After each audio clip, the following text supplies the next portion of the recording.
Happy October! Welcome back to a brand new Entertainment on Point. I'm Sarah Gibson, joined by Marlee Pinchok and Coldy Alejandro. You may have noticed that Wyatt's away. Well, we've come to slay. Oh, just kidding.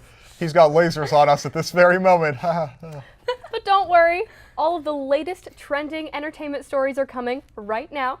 I'm your host, Sarah Gibson. And I'm Marlee Pinchok. And I'm Coldy Alejandro. Let's kick it off with our hottest social media story of the week. Marlee, take it away. Even if you don't check out YouTube that often, you have definitely heard of the infamous Paul brothers, probably from some disingenuous apology interview. YouTube star Shane Dawson has officially released the first part of his 8-part documentary series on Jake Paul. This anticipated series dives deep into the mind of Paul with intentions of answering the trending question of, is he a sociopath? According to the first episode, Shane describes a sociopath as someone who can be charming and charismatic, but who also tries to manipulate the people around them and who feels no guilt at the harm they caused. Shane includes more than enough clips of Paul matching this description. Within the first 24 hours of its release, the video reached 10 million views and counting. The episode begins with Shane playing a voice memo from Jake Paul that says, "I'm putting a lot of trust in you. If someone can do this and have it be completely fair, it's you." When Shane initially tweeted out his plan to document Jake Paul, he received a lot of backlash from his fans, some even threatening to unsubscribe from his channel if he chooses to continue with the documentary. Paul continues to tell Shane in the voice memo saying, "I know a lot of people are saying, 'Shane, why are you doing this? Don't give him a platform.'" Shane Dawson is a respected YouTuber and individual.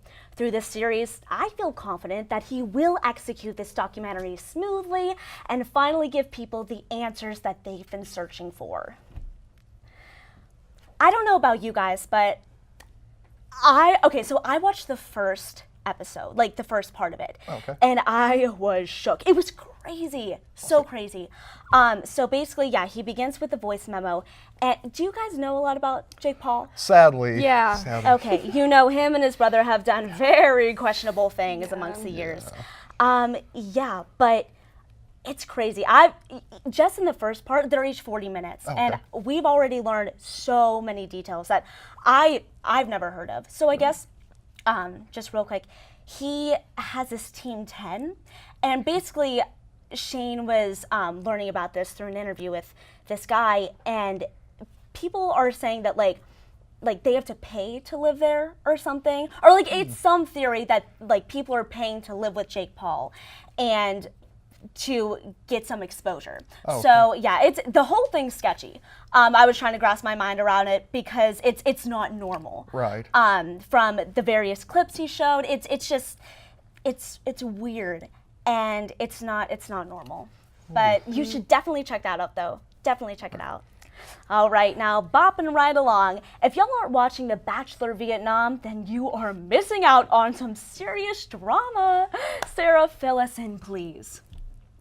It's the happy ending that no one realized they needed. If you don't know what I'm talking about, Vietnam's The Bachelor made quite a stir this past week when one of the contestants left The Bachelor for a woman, but this wasn't just any woman, it was another contestant. During the rose ceremony, Min Tu confessed her love for fellow contestant Truc New and asked if she would go home with her. Truc New agreed, even after Bachelor Quoc Trung told them that they'd regret it if they left. They walked off together after Min told him that, "I know you'll find someone who really loves you." And that's where I wish I could end this piece, but it's not the end of it. Despite the heartfelt confession of love displayed by Min Tu, after a heart-to-heart with Trung, she immediately decided to leave Min Tu and come back to The Bachelor to continue her journey. This isn't the first time two Bachelor contestants have dated each other. Two contestants on The Bachelor Australia dated once the 2016 season ended, but this is the first on-screen hint of romance that we've seen between two contestants during taping.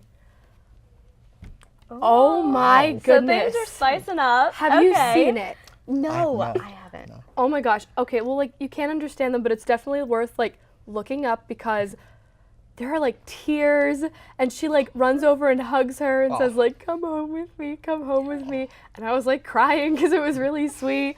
And then I closed the video and I was so happy. I was so content. Yeah. And then one of my friends on Facebook reposted the video and said like, by the way, she left her. And I'm like, okay, that's not true because the world is good. Yeah. And then I'm like, let me look this up. And the world is not good. It's awful. And she went back to The Bachelor. And I think, I have a conspiracy theory. I think that when she had that like heart to heart with The Bachelor, I think he did some like little persuading, maybe like money or blackmail or something. Because what I saw was so sweet and so true. You know it's right. I know it's right. I know. And I know that there has to be something fishy going on with the show to make her stay, and that makes me really sad. There's something fishy going on everywhere. Exactly. Yeah. I think it's just The Bachelor. Yeah. Wow. All right. Although this isn't the type of entertainment news we usually cover on this show, I feel like we really should talk about the new Philadelphia Flyers mascot. The Philadelphia hockey team unveiled their new mascot, to an interesting response from fans. The Flyers they tweeted on September 24th, asking for fans to welcome the newest Flyers member, Gritty, and that that same day, Gritty himself. This story is just like throwing me off. Can we restart that part? Yeah, that's what I'm sorry. I am sorry. I just hate looking at him. Yeah, I just started catching him in the corner of my eye in that camera. Oh yeah, oh he's horrifying. I don't like him. I don't blame you, he's scary. Yeah. But, all right. Whenever you're ready. Okay. Although this isn't the type of entertainment news we usually cover, I feel like we really should talk about the new Philadelphia Flyers mascot. The Philadelphia hockey team unveiled their new mascot to an interesting response from fans. The Flyers tweeted on September 24th, asking for fans to welcome the newest member, Gritty. And that same day, Gritty itself tweeted from his new Twitter account, simply saying, quote, "It's me, #Gritty." While most of the other National Hockey League teams' mascots and team pages tweeted encouraging and welcoming replies to Gritty, the Pittsburgh Penguins took another route.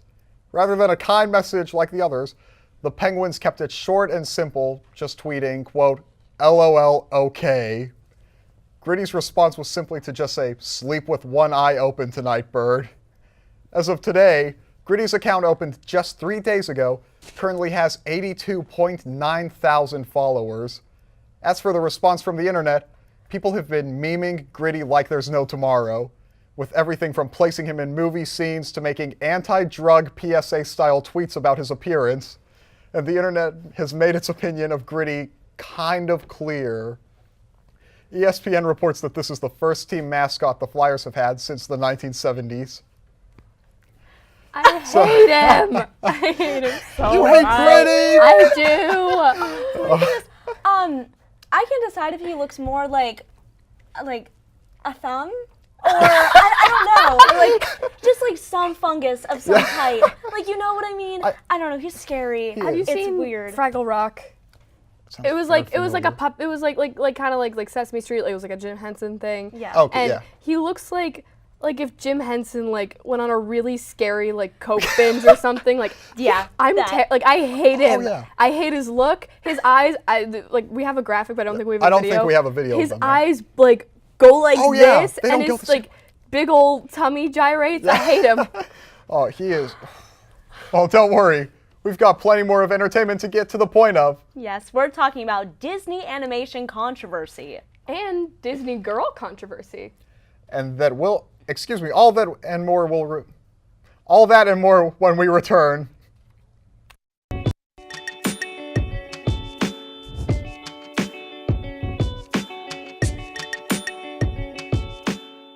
Alright, go. Go to our new website, uview.pointpark.edu.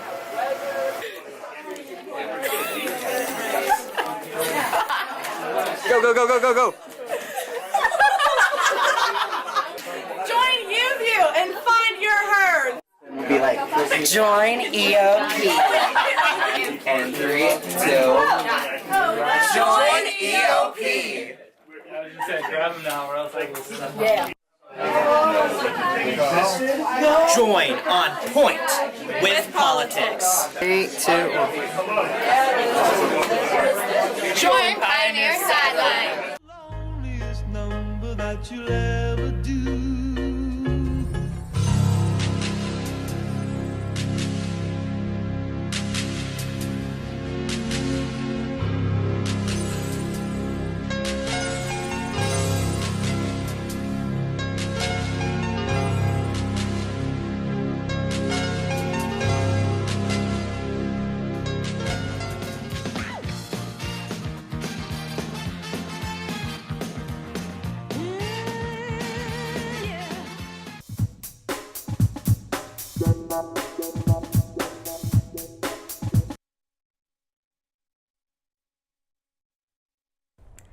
Which Disney animated princess is speaking up for her beliefs?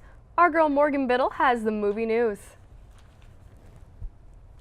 Actress Anika Nani Rose has finally spoken up about the controversy over her Disney character Tiana's apparent whitewashing in the new Ralph Breaks the Internet trailers. Social media was quick to take notice of how the original Tiana in Princess and the Frog was noticeably darker than her update CGI adaptation.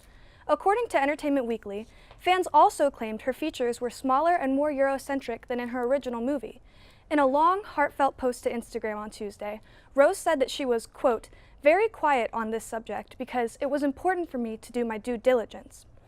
However, she says her and her team immediately called the studio to discuss the visual changes and that 3 weeks ago were given a meeting with the Wreck-It Ralph team, her original animator Mark Henn, and others. She says that in the meeting, they explained to her that CGI animation can do different things to a character's color tone and different lighting. Then she was promised that, she says, they were taking steps to bring back some of those things that got lost from hand-drawn to CGI. According to Cinema Blend, Disney is seriously working towards these changes, and Tiana's revised appearance can be seen when Wreck-It Ralph Breaks the Internet hits theaters on November 21st. Okay, so I have some opinions on this. I really don't want to think that it was done intentionally to give her more Eurocentric features. I'm really hoping it's just what they said and that it was the animated. CGI, yeah, like it was just color CGI, changes the lighting and everything. Like, I hope that's what it was. I mean, her hair changed completely. Yeah, but it's like, I always thought that was just because, like, for most of the movie, her hair, like, well, she was a frog for most of the movie, but I mean, when she was a human, her hair was mostly in like an updo. Yeah. And we didn't really get to see her hair much when it was out of the updo, so I'm just like, oh, that's what it looks like. But I wouldn't think that Disney would do that or any of the animators would try to do that, even for the sake of, like, I don't know, like cleaning it up or anything. I don't think they'd do that, like, intentionally. I'm really glad that they're taking steps to change it, though, because, I don't know, that makes me feel good. It makes me feel like they care. Yeah, a lot of people, even on Twitter, were saying that a traditional, like, African-American, like, hair type wouldn't even have it like that at nighttime. They'd be wearing, like, a silk wrap or something like that, like a do-rag or, like, something like that. So they said even that would have made it more realistic. And I think Disney should definitely take what people have to say about it into consideration when they're, you know, going forward. All right. Thank you, Morgan. Let's see what Cole and our reporter Megan Fitzsimmons has this week for this week's music wrap-up. It was a big week for some of our biggest pop stars, and I can hardly keep them all straight, so I'm going to let Megan take this one. Last week, we reported that Demi Lovato's mom said Demi was doing better after her July 24th overdose. This past week, Demi was seen outside of an inpatient treatment facility, taking a walk and looking happy and healthy. According to People magazine, Lovato is selling the $9.4 million Hollywood Hills mansion where she suffered her overdose. We wish Demi well as she continues her treatment. One of the most anticipated collaborations of the year was finally released on Friday. DJ Snake's track Taki Taki, which features Selena Gomez, Cardi B, and Ozuna, dropped on September 28th. Rapper Cardi B recently scored her third #1 single on the Billboard Hot 100 with her Maroon 5 Girls Like You collab. All four artists were actively teasing fans with behind-the-scene photos and clips of the music video, just days after Selena Gomez announced she's taking to social media. No. I messed up, sorry. Can you go back, please? Right there.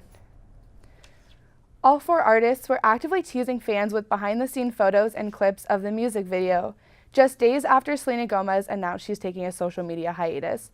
In an Instagram post, she wrote, "Just remember, negative comments can hurt anybody's feelings." And sorry, Ariana Sorry, Arianators. Miss Ariana Grande hinted that she will not be hitting the road to perform her new album Sweetener for quite some time, if at all. One fan wrote on Instagram, "Why buy the new iPhone when you can save that money for a meet and greet for Ariana's next tour?" The singer responded by saying, "You gonna be saving for a long time." Grande's comment has since been deleted. Wow, now I know that I was the most taken back by the whole Ariana postponing her tour. Yeah. That's crazy. I mean, I totally support her doing it though, with the whole, I'm upset Miller, because, yeah. it's such a great album, and I'd love to see it live, but if she has to take her time to get her mental health okay, my then I goodness, totally yes. understand. Yeah. How do you guys feel about everything else happening? I'm glad Demi's doing okay. Yeah, me She too. looked really happy in the photo. She was talking to another lady, so she looked really good. Yeah, I know. I read an article on her and her mom saying that she's doing good. So I'm really happy that she's getting to that good place again. Yeah. Wow. Well, you cannot spell Jeopardy without EOP. When we come back on to Entertainment on Point, Marlee puts Sarah and 2 lucky contestants up to battle to become our first GOPRD champion. Phew. Good luck saying that the rest of the show. Say it again. All right. GEOP. Oh, I complete. Yeah, I think I skipped the E. Thanks, Nick. Yeah. All right. See, I'm not smart enough for this stuff. JEO. Yeah, I was wondering, why is it all broken up? JEOP. It's been a long month. Yes. All right. When we come back on Entertainment on Point, Marlee puts Sarah and 2 lucky contestants up to battle to become our first GEOPRD champion. Whew. Good luck saying that the rest of the show. We'll be right back.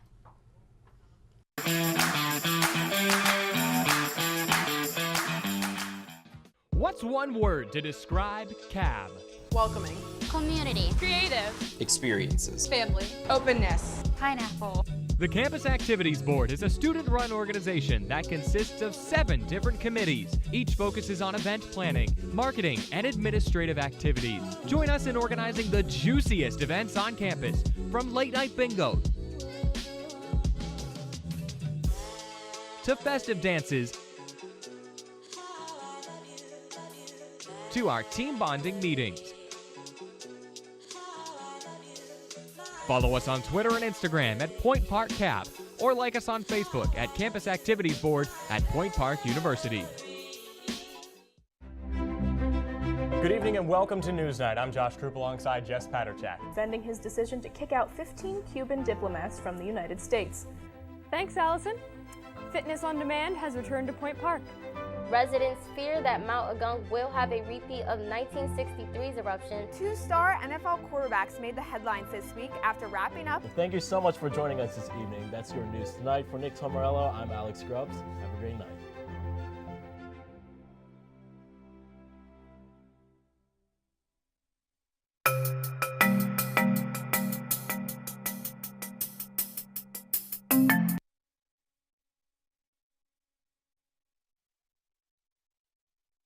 Welcome back to Entertainment on Point. It's time for the game of JEOPRD.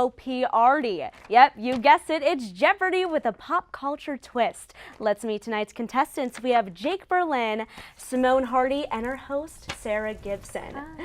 Tonight's categories are as follows: Hollywood Booze, Where's the Beef, and Alexa Play. Here on EOP, okay, so here are the rules, just to start off. So each contestant will take turns selecting categories. The first person to tap in will answer. The correct guesser for each question will have control over the board. Whichever 2 contestants collects the most amount of points by the end of the round will move on to the final Jeopardy. Are we ready? I'm ready. We're ready. Okay. So we randomly selected before the show, and Sarah, you are up first with full control over the board. So, and you will choose between 100, 200, and 300 points. So between the 3 categories, just say, for example, Where's the Beef? 200. Okay, so it's Hollywood Booze, Where's the Beef, and Alexa Play. Yes. Okay. Yes. I'm gonna go Where's the Beef for 300. Oh, okay. Go hard or go home, am I right? Yes. Yeah. So, sometimes ish goes down when there's $1 billion on an elevator. Talk about Family Feud. What? Do you want me to repeat it? Yes. Okay. Sometimes ish goes down when there's $1 billion on an elevator. Talk about Family Feud. Is passing an option?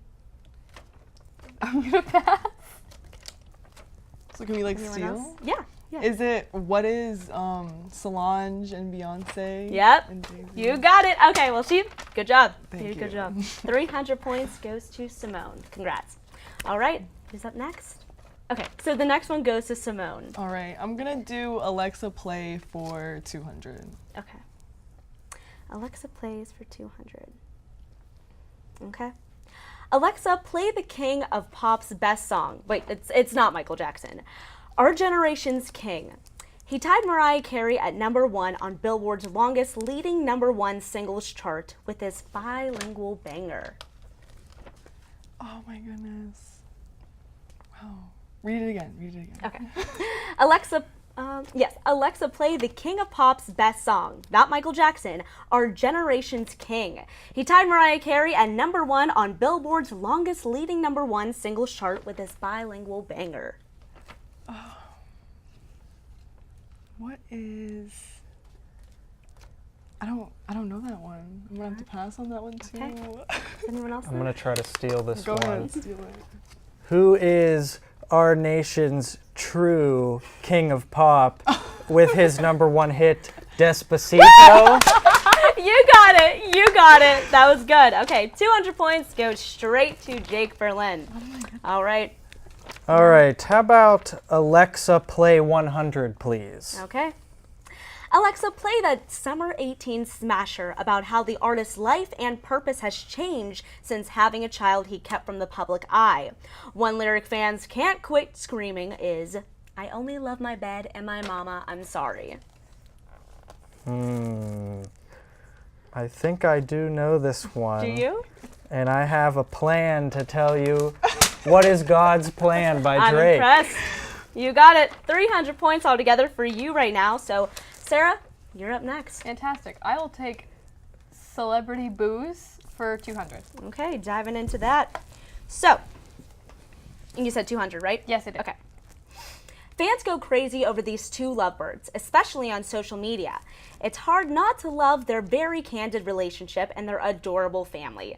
This music man is a jack of all trades who just made EGOT history. She's the co-host of a lip sync show, even RuPaul's rivals.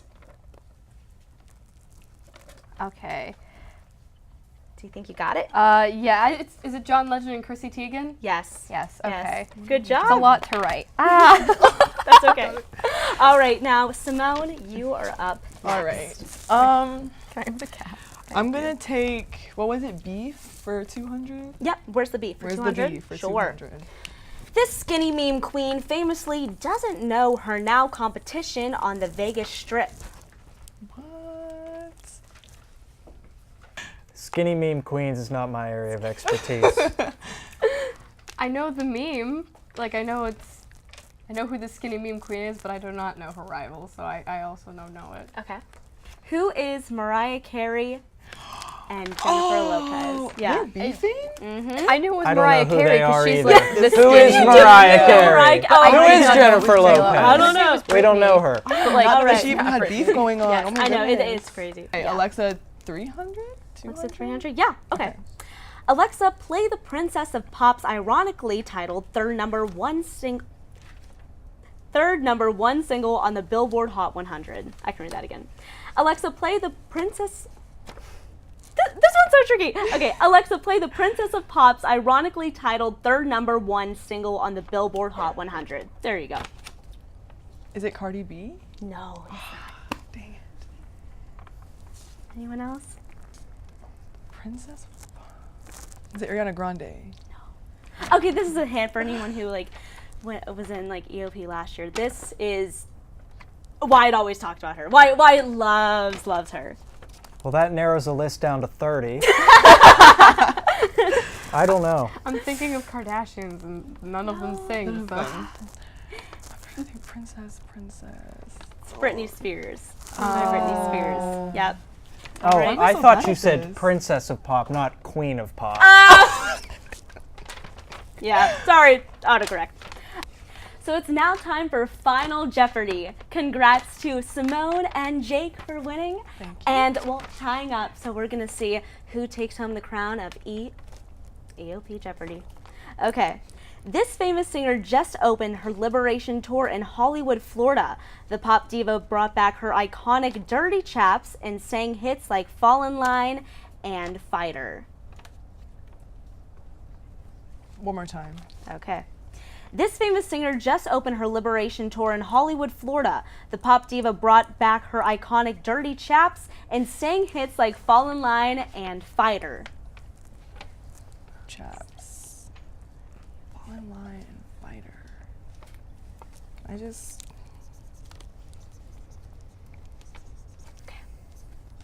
Give you 5 seconds. All right, I'm gonna have It was a guess, so I only wagered $1. Well, I'm so sorry, but you guys are both wrong. It's Christina Aguilera. Oh. Yeah, Christina. It's been a while since she was on the block. It was. Well, thank you guys so much for playing. You guys did great. Thank you. And that wraps up JEOP Arty. Congrats to our winners. Thanks for watching Entertainment on Point. Follow our socials, share your fave stories, and tell us what you want to see. We'll be back next week with a brand new episode filled with your favorite celeb juice. For Entertainment on Point, I'm Marlee Pinchok. And I'm Sarah Gibson. Bye. Bye.